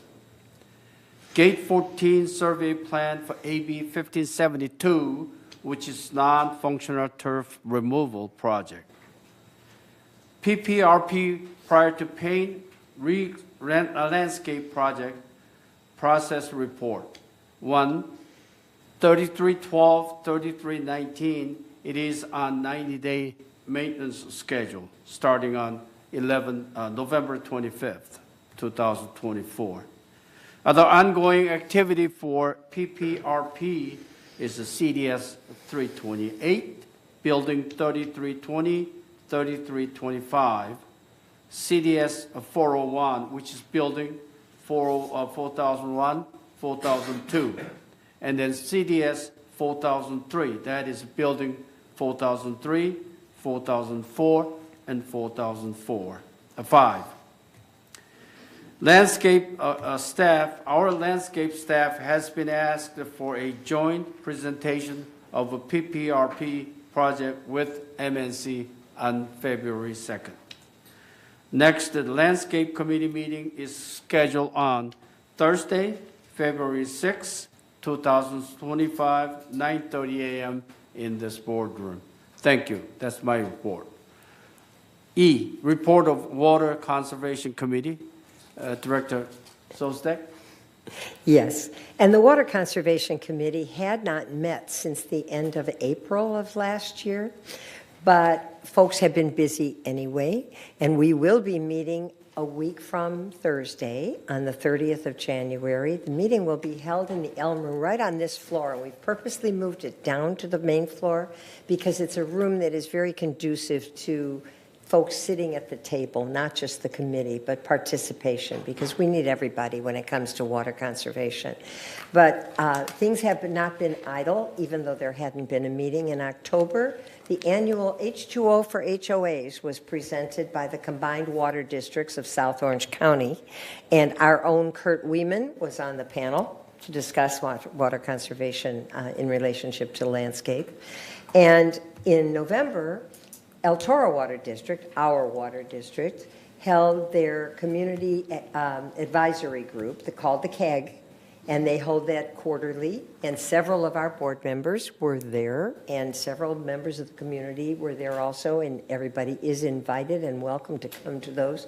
It almost was prophetic that their presentation at the November CAG meeting was on how they will handle emergency water supplies, and shortly after that we found Los Angeles found out a need. So we might have them repeat some of that at next Thursday's meeting. So again, hopefully we'll see some of you, many of you, at the Water Conservation meeting. We will be meeting quarterly from then on, the last Thursday of January, April, July, October, and it will for now be in the L room. When the room is changed because it is going to be used for something else, we will always let you know. And that's our report. What time is that meeting? 2 p.m. in the afternoon. 2 p.m. Okay, item F, report of Resident Policy and Compliance Committee. Committee was met on November 27, 2024. So actually, I do not have anything to report. Next meeting is scheduled January 29, 2025 at 9:30 a.m. in this boardroom. Thank you. That's all for our third mutual report. And now item 13, GRF Committee highlights. First, GRF Committee Activity Committee, Director Mitchell, please. Okay, thank you. The committee met on Thursday, January 9th. the committee spent most of its time reviewing the 2026 capital budget requests. We are already looking at the 2026 budget, believe it or not, even though it's just January. The proposed equipment and projects for 2026 in recreation and special events, the request totals $4,006,000. The request for updates and repair, I'm just going to highlight a couple of things. The request for updates and repairs for the clubhouses totals $2,675,000 of that $4 million request. The big ticket item in this request is for $1,850,000 for Clubhouse 2 Annex building renovation. The Annex building is over 30 years old. They believe it's seen its useful life expectancy is exceeded, and that there is talk about replacing it, and the initial budget for the investigation, everything is $1.85 million. For the golf budget request is $1,067,000. This includes bunker renovation, cart path repair, and refurbish of restrooms. This budget also includes, just so that you have the information, the purchase of a fairway mower at a cost of $105,000. Understand, none of these expenses are written in stone. The meeting on January 9th was the very first look at Recreation's request for 2026. We'll be doing a much deeper dive into the requests in the coming months. The next meeting is February 13th at 1:30 here in the boardroom, obviously open to all members, and we encourage you to come in because this is the CAC addresses a large percentage of the money that GRF spends. So it's in your best interest, and we welcome you to come. Thank you. I hope Director Muchnick cut down the expenses of the GRF so that we can lower our expenses as well. Thank you. Next item is Laguna Wood traffic hearings. GRF traffic hearing was held on January 15, 2025, 9 a.m. in this boardroom. In that hearing, the committee reviewed a total of 7 violations, and the results are as follows. 4, failure to stop sign, guilty and fine. 1, notice of violation was offended by Amazon driver.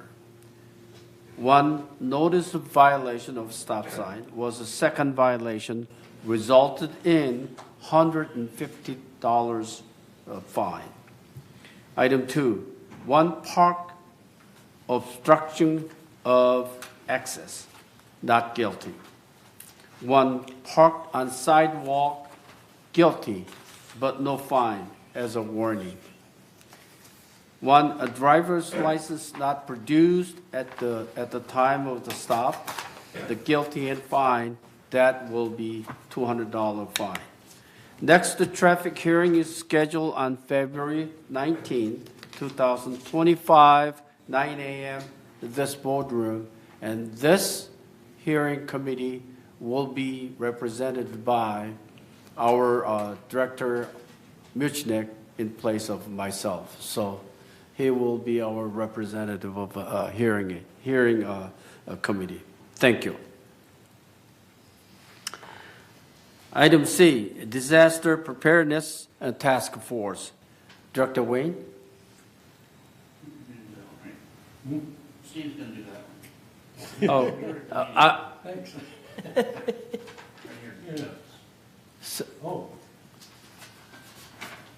Okay. Steve was at the meeting, I wasn't, so. Okay, discussion ensued about the emergency radio equipment installation. As of this date, November 26th, 75% of the radio equipment has been installed at predetermined locations. Clubhouses 1, 2, 3, 4, 5, and 7 have been completed, and Clubhouse 6 and the Par 3 golf course to be completed in the near future. Equipment procurement for this, all necessary equipment has been received. And initial training sessions for designated personnel have been completed. Any additional training sessions deemed to be necessary will be completed by the Amateur Radio Club. Okay. There was a little discussion on getting an outside contract to finish installing the emergency radio equipment. One person came forward who was licensed to do that, volunteered his time and expertise.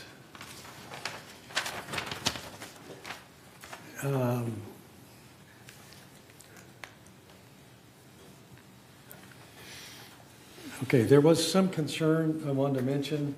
It was brought up about the shooting that took place on May 15th, 2024 at the Geneva Presbyterian Church. And a member of the committee was concerned about the gate closure at 14 and not being able to get a hold of security on this day. That's been surfaced to staff, and I believe they're working on it. Is that right?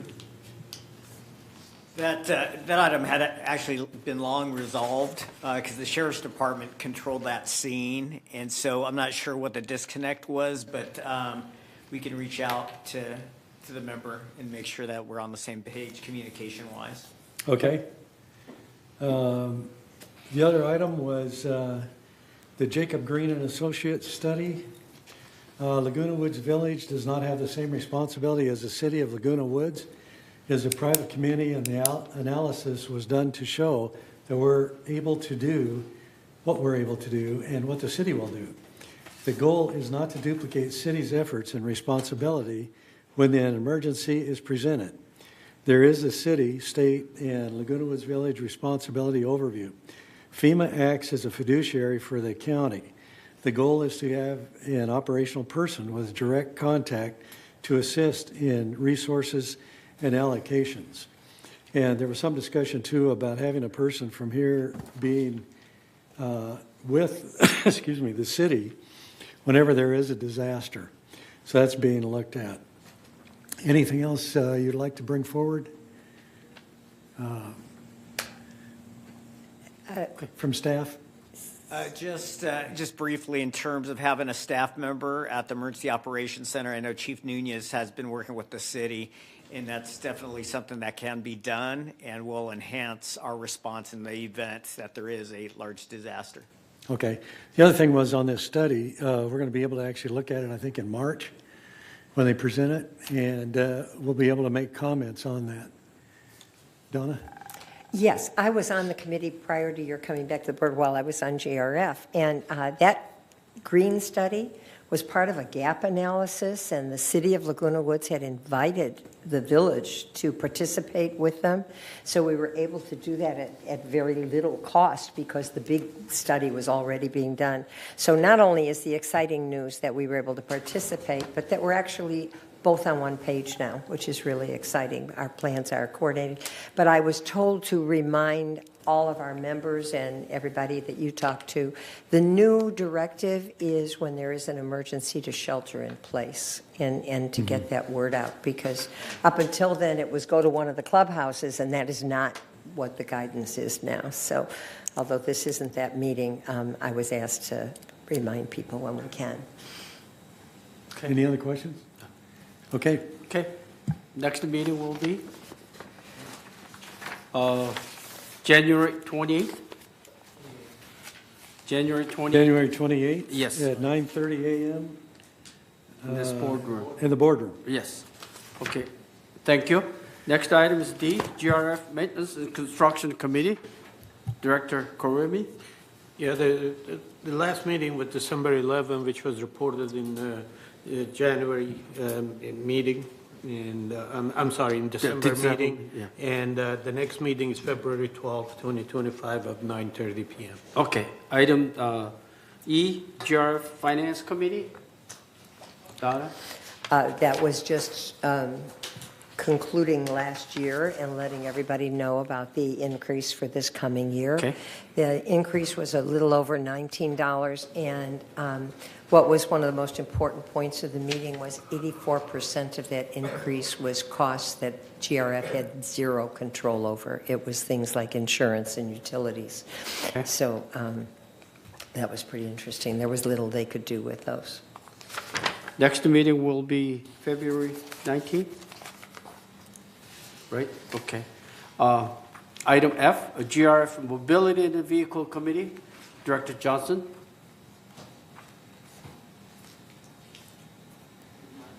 Okay, so the meeting was met on November 6th, so there's nothing to report. And February 5th,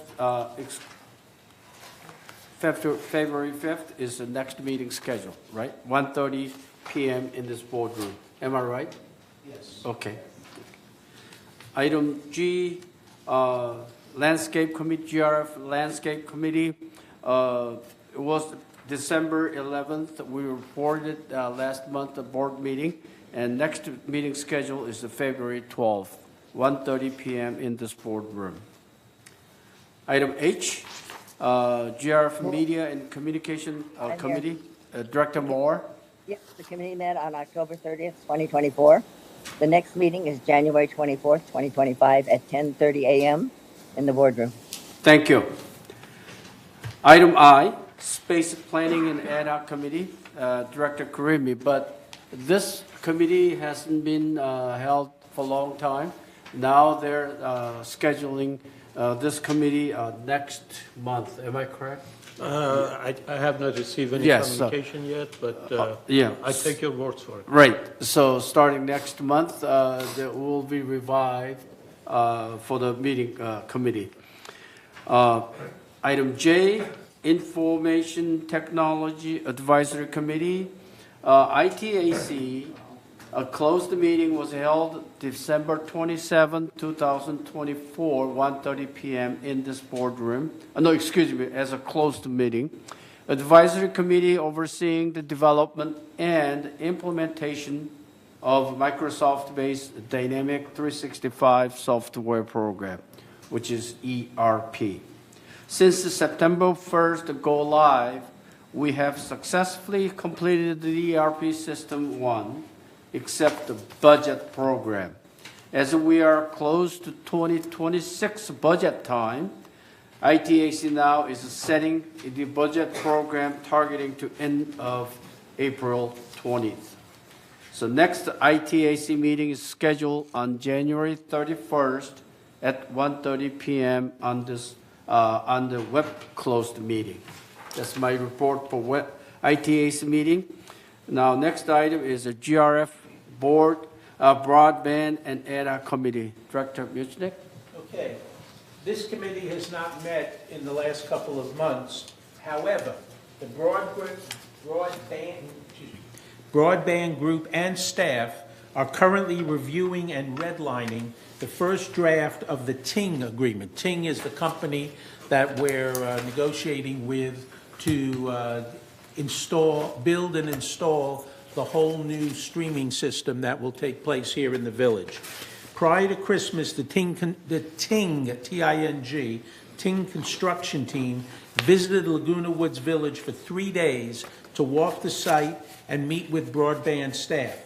As long as the agreement between us and Ting is reached by spring, the broadband group is of the opinion that they will still have a comfortable window for the construction of the new project. Okay, very nice, very nice. I hope it's successful for us. Item I, GRF Security and Community Access Committee. Meeting was held October 23rd. Since then, nothing to report this month. Next meeting scheduled on February 26, 2025, 1:30 p.m. in this boardroom. That's it for the GRF update. Any question or comments? Nothing? So next item is a future agenda item. Any? Oh, yes.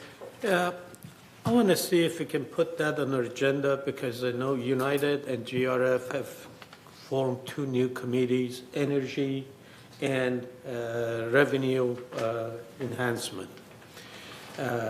I think we need to discuss if TURB want to join the United and GRF. And if not, then, that's the decision of board. But since they have done that, we need to look at it and let them know that what's our intention. Okay, so we can. If you Just, agree, we can put it in the future. right. If not, Future I understand agenda? that too. Michaela, can we put that on?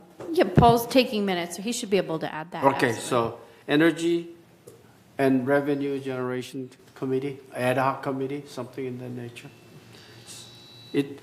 Could it be separate? Energy Yeah, they're- ad hoc they're two committee separate. and the Separate revenue committees. generation? They're Yeah, separate separate. committees. Let's discuss next month. Okay, any more future items? No? Good. Item 15, director's comment.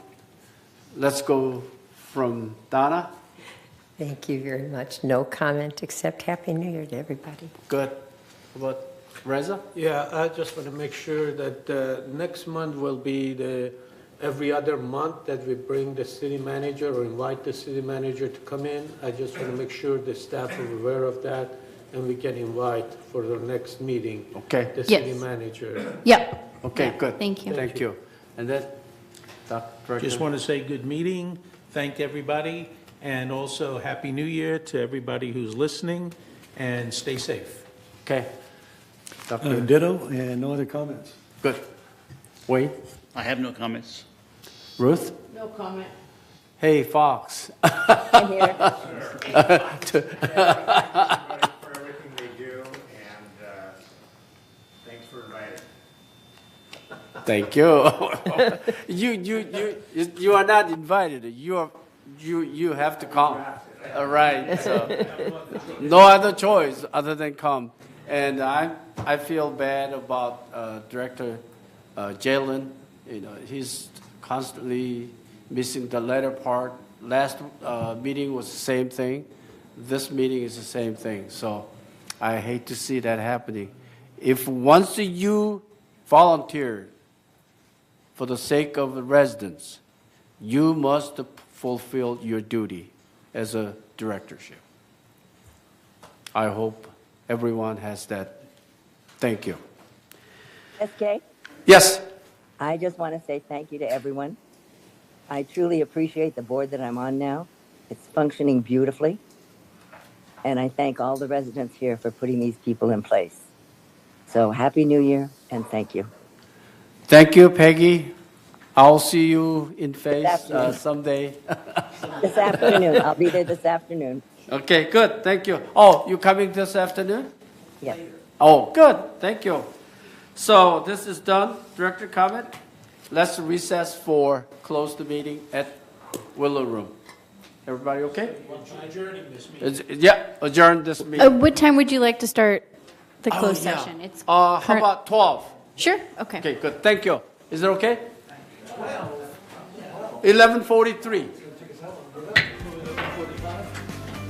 Mikhail?